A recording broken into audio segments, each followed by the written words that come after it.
Hey, everybody, and welcome back to the Duke Wisdom Podcast.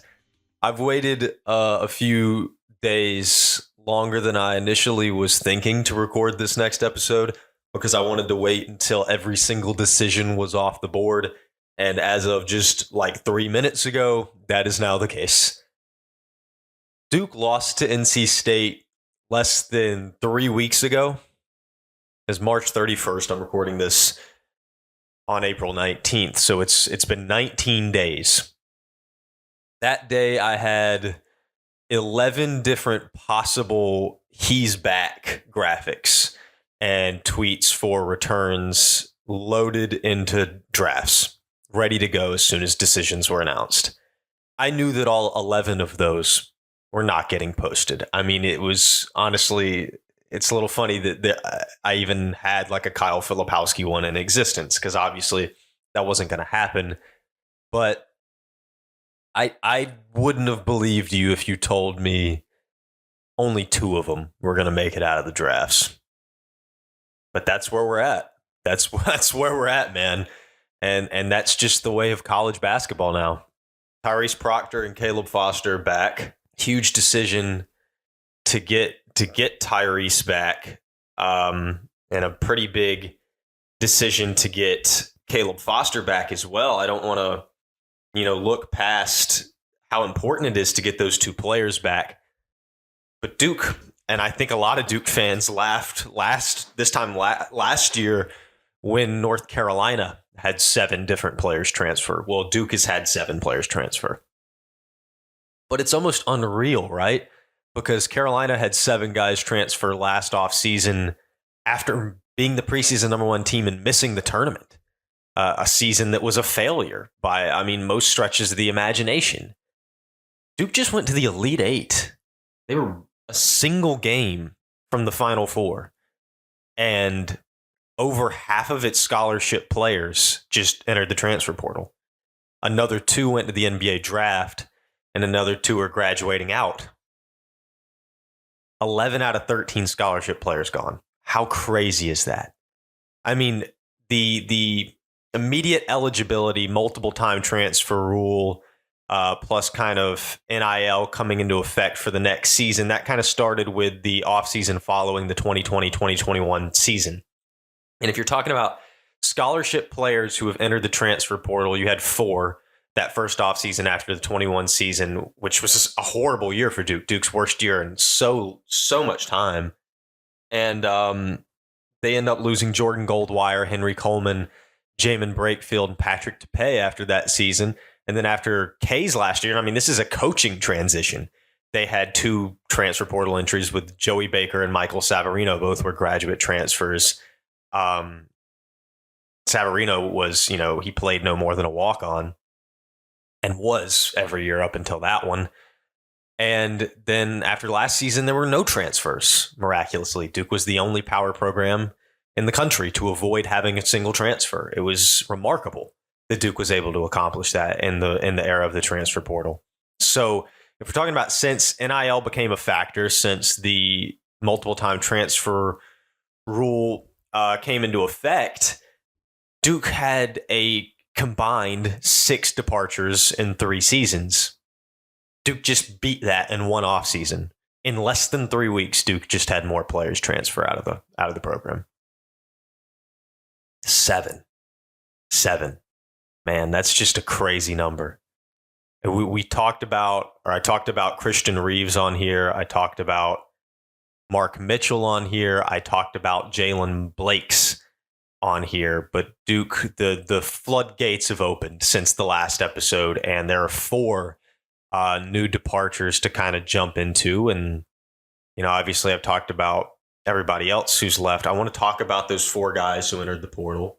I want to talk about where, why maybe these decisions have happened. Obviously, there's, a lot of personal reasons that go into things. I think with Jaden Schutt, there were a lot of Duke fans who thought maybe Jaden Schutt's not going to leave after all when they sort of saw who else was leaving. But there's not been a single moment during this entire season. I was stunned that Jaden Schutt came back for his sophomore year. I'll put it that way.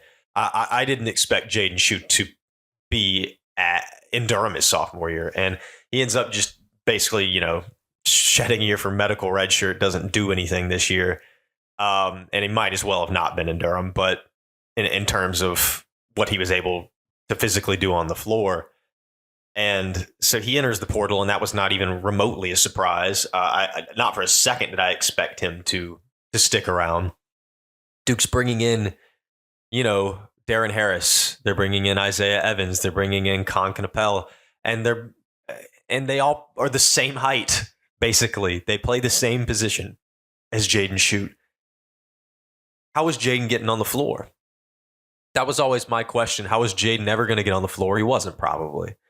And I hate that because he's a very talented young man, and I can't blame him for entering the portal. He'll have success wherever he goes, I have no doubt. Probably more so than he would at Duke. Personally, not so much maybe as a team, but personally, certainly. And I feel similarly about TJ Power, but losing TJ Power hurts more. The way I put it on Twitter last night is I'm not really sure exactly what Duke's plan for TJ Power was. I mean, you picked up this 5-star, crazy good shooter with a lot of height, and he looked and felt a lot like Kyle Singler on the offensive end, still figuring out things certainly defensively. But I'm not sure what your plan was if you're Shire and company, because you have this player with so much potential, and yet you're bringing in 3 guys, albeit shorter, but 3 guys who roughly do or at least 2 guys that do a very similar thing to him on the floor. And if you're thinking, okay, well, you could play him at stretch 4, it's like, well, who's going to be playing the stretch 4 at Duke? Some guy you're recruiting in the transfer portal or Cooper Flagg. And it's like, you're not giving him a lot of breathing room to develop. You're not giving him much opportunity to develop, and that hurts. Ton of potential, and I hate that it won't be realized in Durham, and that's tough. But I couldn't say that I was really surprised with that decision either. That was one that kind of seemed inevitable. Brendan Marks, I think, recently has said, and I've heard this echoed throughout the season, honestly, from other reporters. It's something that I've heard myself, is that there's obviously I think there's a non-zero chance that TJ Power were to transfer to Carolina. Not saying that is the ultimate likelihood, but it's crazy to even think that like Carolina might be going after a Duke transfer in the portal is crazy. That's just a nuts thing to think about, but he's a player that would fit in well at Carolina. He would fit their system, and he's a guy that they want. They heavily recruited him out of high school. I'm not saying I expect that to happen. I do expect them to make a call to TJ Power, no doubt about it. I can't say I'm surprised with the departure of TJ Power, and I'm certainly not with Jaden Schutt. As time crept along, I guess I never thought Jeremy Roach was coming back. I did last year. Last season, I kind of thought everybody was crazy for thinking he was going to leave. I was like, he's coming back to Duke. And ultimately, I was right about that.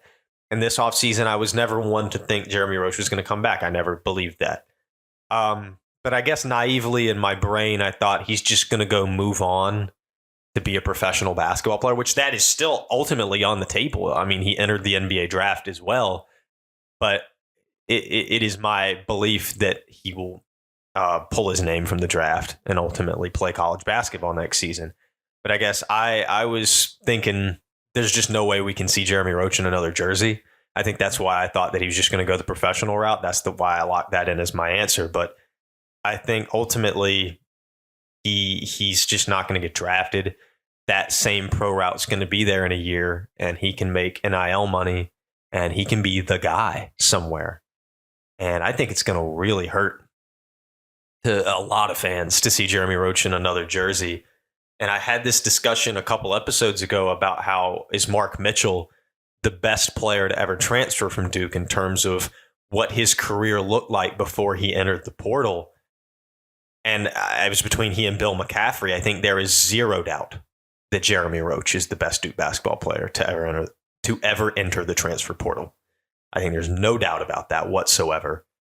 And I think there's a possibility that Mitchell could still take that number 2 spot, and Duke might have its 2 best players to ever transfer out of the program happen within the same offseason.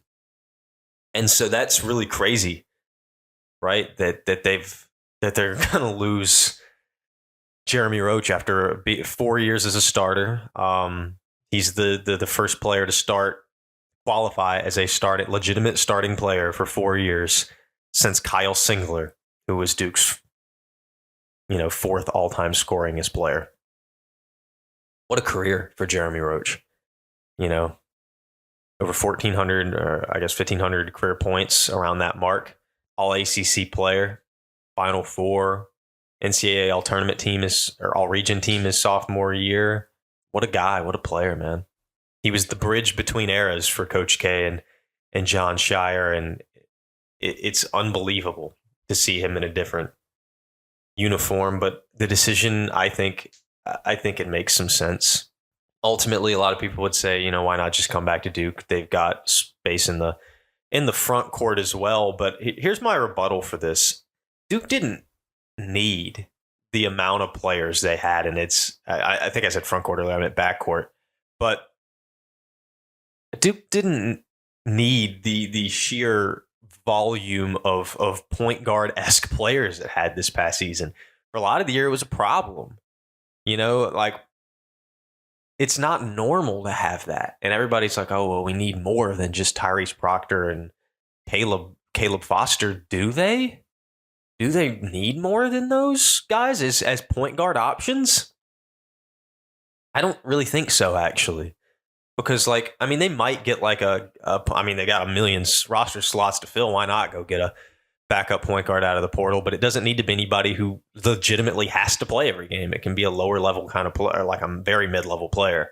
Because look at the 2015 team. Duke had Quinn Cook and Tyus Jones in the backcourt next to each other. Two players, very competent point guards next to each other. I think Duke has a very similar situation with Proctor and Foster. But if you look at that 2015 team, it's like, who else was playing point guard? Matt Jones wasn't playing point guard. At the time, Grayson Allen was not playing point guard in any moments. Who else was running the one? And you say, well, what happens if Proctor or Foster gets injured? What would have happened if Tyus Jones or Quinn Cook got injured? They wouldn't have won the national championship.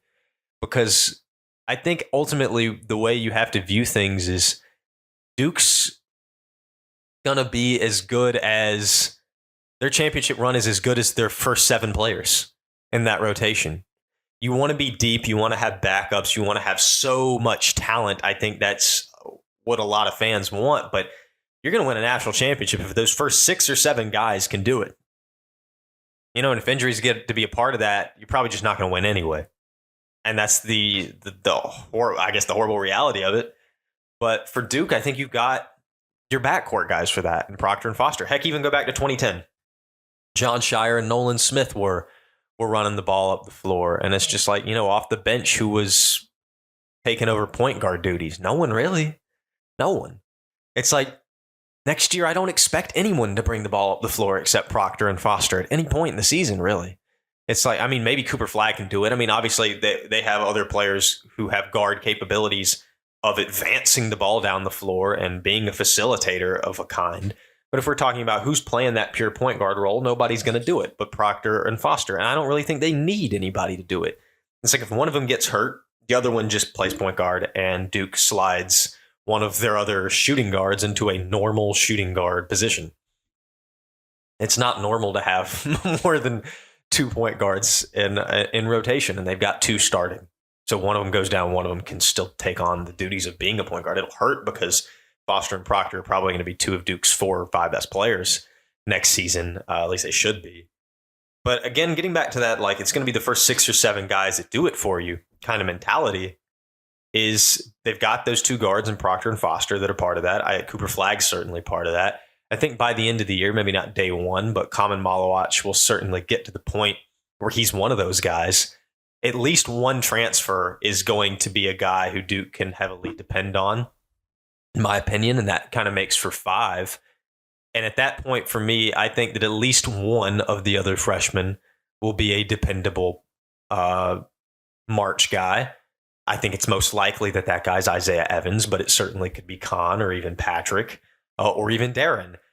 And that's 6.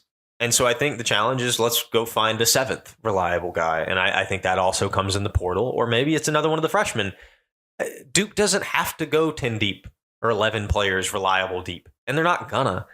But by March, but they're gonna have a lot of options. I think it's crazy to see this Duke team torn apart to the same kind of molecular level that the team was after Coach K retired. They have as many scholarship players returning as they did that next season for Shire's first. And that's nuts, right? That's just crazy. It's tough to see Roach gone. And then the one that shocked me is Shawn Stewart. I didn't make a Shawn Stewart transfer portal edit until like 2 days ago because I did not foresee this at all. But I guess once you start looking at who Duke's going after in the portal, like guys like Malik Brown and stuff, and you see Shawn Stewart, who's really good friends with Jared McCain, who enters the draft, really good friends with TJ Power, who enters the transfer portal the day prior, it starts to make a little more sense.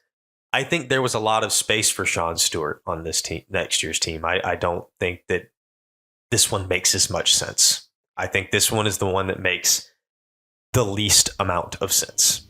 Let's be honest. Want to join a community of Duke accounts publishing news, theories, and predictions on Duke athletics? Join the Duke Wisdom Network. Just go to dukewisdom.org/join network today and fill out the form with your name and social media.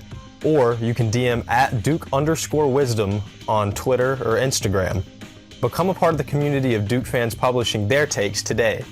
Again, that's dukewisdom.org/join network or DM at Duke_wisdom on Twitter or Instagram. I mean, you never know with any of these guys that have entered the portal. They ultimately can still elect to come back to Duke. It's not like a 100% they're gone, but it kind of feels like it. Like and I'm going to operate under the assumption that that's the case, that all 7 guys are 100% gone. That's crazy. 2 guys back, 6 freshmen. That's 8 scholarships filled, which means Duke has 5 to divvy up. 5. I think that at least 4 of those are getting filled by guys out of the transfer portal. The 5th, if they don't fill it with a guy from the portal, could just go to like Stanley Borden in his final year. But wow, there's going to be quite a lot of transfer portal recruitment, and I think it'll be a little bit more significant than it was in Shire's first year. I think you're going to get guys along the Ryan Young level. Here's what, and there's a lot of names that have been floating about, and I want to talk about some of those names because I'm weary of a couple of them. Let's talk about Jake Grandison. I mean, we're talking about Jacob Grandison. When he came into Duke, he was like a 40% three-point shooter, double-digit scorer for a pretty solid Illinois team. And I think there were a lot of people that were like, this guy is really good, right? And there were a lot of people who thought Jake Grandison was going to start. And he didn't. And I never thought he was going to. And so here's what I want some fans to be wary of. You see the 40-something% three-point shooter. You see Duke starting small forward, kind of wing player isn't what has been determined yet. And the rotation, let's just get this guy that hits 3 threes a game. He's such a good shooter. He's such a good fit. I think Duke's 5th starter needs to be a player who can do a little more than that. I think it needs to be a guy who does a little bit more than just hit some threes. I think it needs to be a player that can score at multiple levels and a guy who can defend at a high level. I think that a player like Jake Grandison is valuable, but I think he's valuable off the bench. And honestly, I think Duke has that already. I think they've got Darren Harris. He can do that. Darren Harris can be a 40-something% three-point shooter and just hit a few a game if you play him enough minutes. I think Khan can do that if you play him enough minutes, right? So Duke is not hurting for players that can come in if you give them enough minutes and hit that many three-pointers a game at a decent clip. Like they're not hurting for that. I think they need an experienced player, a tough player who's going to do a lot of different things on the floor. And so that's why I view these players a bit differently. There have been a lot of names. Obviously, Malik Brown just entered or just visited Duke. Right, sorry. And I love Malik Brown. He's probably my favorite player that Duke's been tied to by name so far. Malik Brown's 6'8". He's versatile as a interior piece. He's not the greatest player offensively, but he averaged about 10 points a game roughly on like 70% shooting. He doesn't shoot a lot of threes. He's 35% on a very low number of attempts. What I'd love to see is for him to get those number of attempts up, but keep that same like 36 or 7% shot, just with like one attempt a game, and I'd be fine with that. And he's so efficient as a scorer underneath. He gave Duke 26 points, and he's such a high level defender. Top of the ACC in steals, a first team all defense selection from Syracuse. Malik Brown is a hard nosed player that I think would be a easy 7-man, 8-man rotation player for Duke, whether that's as a starter or the 6th or 7th man. I think he's an incredibly valuable player. I think, honestly, with Shawn Stewart's transfer decision, I am just sort of waiting for the commitment of Malik Brown. I think it's going to come. And I'm interested to see about him. There's also Mason Gillis, who Duke has been tied to from Purdue, and he's a good player. He's an old player, 24 years old. The thing about Brown is he has 2 years of eligibility. Obviously, that's not the same with Mason. He's very experienced. I mean, obviously, he just played in the national championship. I think he's a capable defender. He's got good strength, and he shot the ball at a very, very high clip, 46% from three. He only averaged 6 points. He's not really a high-level offensive option. And I have some doubts. He's only 6'6". That's my first thing, is like Duke has plenty of 6'6" wing players, but not with experience. I kind of see that point, but I have doubts. And I'm not saying that I don't want any of these guys when I say I have doubts about them, but it's just like, I think that sometimes people have a tendency to see these players in the portal and think, this is exactly what we need. This guy's perfect. And it's like, no, there are issues that you're going to see in the first few months. My doubts are like, well, he's a hard-nosed player that can play in the paint a little bit, but he only averaged like 4 rebounds. Why? 4's not bad, but like, is it because Zach Edey, or is it, I don't know. And that 46% from three, is that because he's genuinely like going to do that at Duke? Or is that because Zach Edey opened up the most open looks for surrounding shooters of any player in college basketball? And so he got a lot of wide open looks, and his percentage we could expect to drop at Duke. I don't know, and that's what I'd be interested to see. There's also a player like Kobe Bray from Dayton. And, anytime you got a player that's not starting at Dayton, I don't think he's exactly the solution as a starter at Duke, maybe. I think he could be potentially a valuable asset to the rotation, but I don't see him as... I think Duke needs to, especially if they're looking for a fifth starter, they need to target somebody who's played significant power 6 basketball.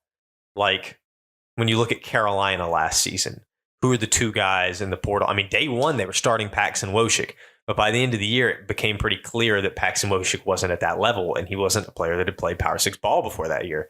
Players that got those significant minutes and had those really significant impacts were primarily Harrison Ingram from Stanford and Cormac Ryan from Notre Dame, but also a little bit to a lesser degree was playing every game was Jalen Withers. He wasn't as good, and that's because, Louisville, but you see the kind of guy you need to get.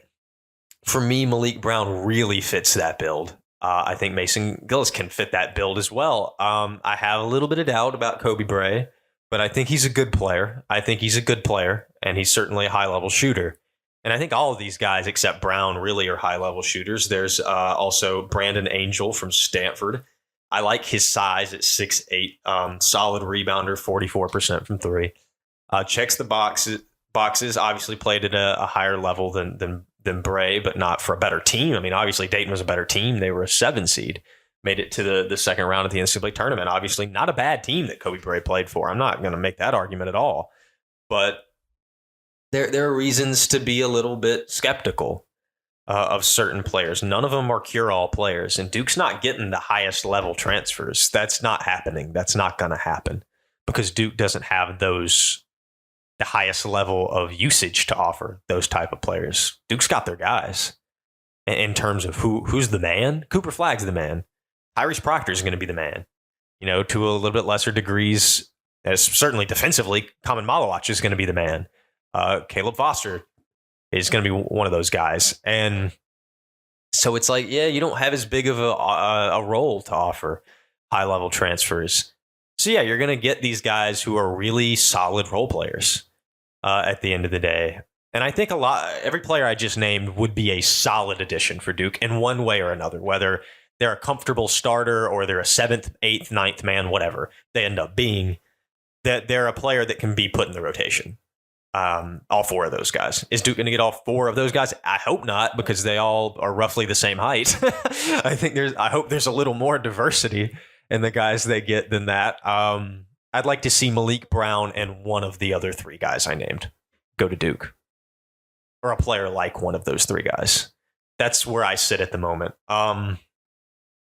I think you need Malik Brown because there's question marks about Patrick's injury history, and then Common's so raw that he's going to struggle a bit to begin the season. Now, Malik's a little undersized as a big, and this is why I would have loved to have had Shawn Stewart back, but it's not where we're at right now. So getting Malik Brown can help kind of alleviate some of these troubles, and I think he would be a very useful player.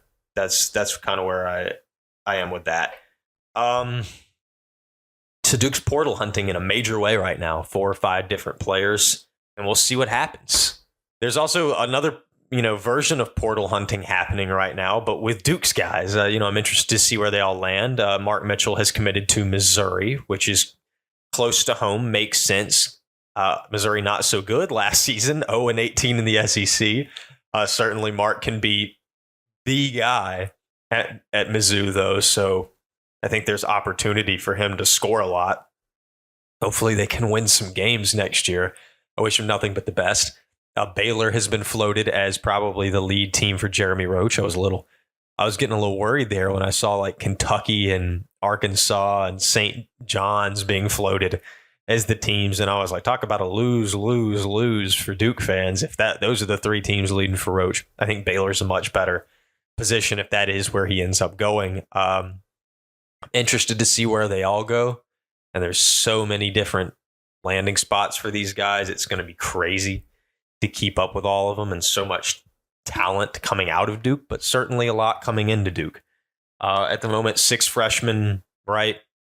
1 sophomore and 1 junior. So Proctor, the only upperclassman. Obviously, I think Duke's about to add 4 or 5 more upperclassmen from the portal. And I'm super interested to see what happens with that. And that's probably what I'm going to dive into mostly next time is those portal commitments. I got a couple more things, just kind of small things to talk about. One, Duke has scheduled a game with Kansas in Vegas next year, which is interesting. And certainly a good thing. Duke's non-conference schedule looks really good. I talked about how those Kentucky and Arizona games aren't looking as good as they were. And well, to kind of mitigate that, Duke now has a game with Kansas. And it's like, all right, heck yeah. So it's like, if Kentucky and Arizona end up being good, then you've still got those games, but you've also got Kansas, and you're probably going to get like Arkansas and the SEC challenge because of the Calipari stuff. That feels like an inevitable fact, but it would be in Cameron. So that's interesting. But so some good scheduling there from Shire and the athletic department, Nina King. And the last kind of point is Kyle Filipowski got engaged. So congrats to him, man. I'm happy for him. Some good life news there as well. Anyway, I guess I'll end the episode. Good luck to Christian Reeves, Mark Mitchell, Jalen Blakes, Jeremy Roach, Jaden Schutt, TJ Power, and Shawn Stewart, wherever, in Mitchell's case, Missouri, and wherever it takes you next in your journey. You guys are Blue Devils for life. And I can't wait to see what other 4 or 5 players in the coming weeks will also become Blue Devils for life. I'm excited for it. This is a crazy offseason and a crazy roster flip. The last, but Carolina had a similar thing, and they ended up with a 1 seed the next year. Sometimes all you need is just the guys who are going to fit in with next year's team coming back and who are good players. I think Duke has that in Proctor and Foster, and bringing in a lot of talent. And Duke's already doing that, and now getting some veteran talent is the next step. It's an exciting year with one of the largest question marks Duke will ever have in terms of like, what's this going to look like?